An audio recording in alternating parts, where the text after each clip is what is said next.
कल जो मध्य प्रदेश के मुख्य चुनाव अधिकारी के द्वारा जो मशीन का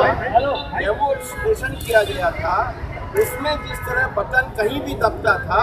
लेकिन भारतीय जनता पार्टी के चुनाव चिन्ह पर बाहर वो पर्ची निकलती थी। और उसके बाद जिस तरीके से पत्रकारों को धमकाया गया कि तुम्हें जेल भिजवा देंगे, तो आज पूरे देश के अंदर ये साफ हो गया कि ये जो पर्ची सिस्टम मशीन में लागू किया गया है, वो भी किस तरीके से उसका भी दुरुपयोग आज हो सकता है। ये स्वयं चुनाव आयोग की जो प्रतिनिधि है, उसके हाथ से ये हुआ, जिसको पूरे देश ने देखा। हमारा साफ मत है कि लोकतंत्र में समय समय पर इस पर शंका पैदा की गई है, और जब चुनाव आयोग का मुख्य प्रतिनिधि के द्वारा धमकी दी जाए, जिलाधीश के द्वारा धमकी दी जाए,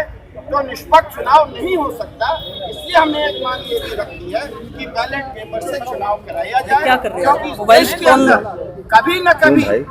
जो लोकतंत्र कमजोर होता है। इसलिए पूरे प्रतिनिधिमंडल ने आज उनके सामने इस पक्ष को रखा है कि वहाँ निष्पक्ष चुनाव के लिए जरूरी है कि किस तरीके से वहाँ पर जो मुख्य चुनाव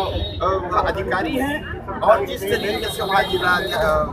जिलाधिकारी हैं और अधिकारी हैं, उन सब के बारे में संज्ञान में चुनाव आयोग के हम लोग सर थोड़ा सा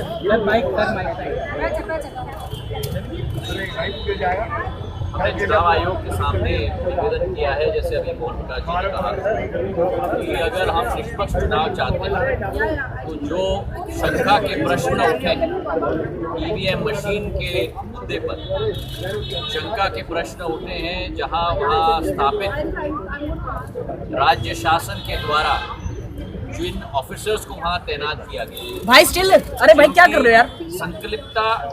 प्रश्न चिन्ह पर है आज जी वो यार, उनके विरुद्ध भी एक्शन लिया जाना चाहिए, ताकि एक निष्पक्ष चुनाव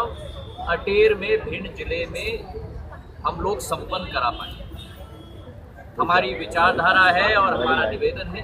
हम ये आशा करते हैं कि चुनाव आयोग पूरी गंभीरता से हमारे निवेदन पर ध्यान आकर्षित करके एक्शन वहाँ जरूर लेंगे। इसी आशा के साथ आज हम चुनाव आयोग में आए हैं, और उन्होंने हमें पूरी तरह से आश्वस्त भी किया है कि पूरी गंभीरता से हमारे आवेदन पर विचार करके वे जरूर एक्शन लेंगे। सर मेरा सवाल सर आपसे ये है कि ईवीएम को लेकर उत्तर प्रदेश में भी सवाल उठे। जी,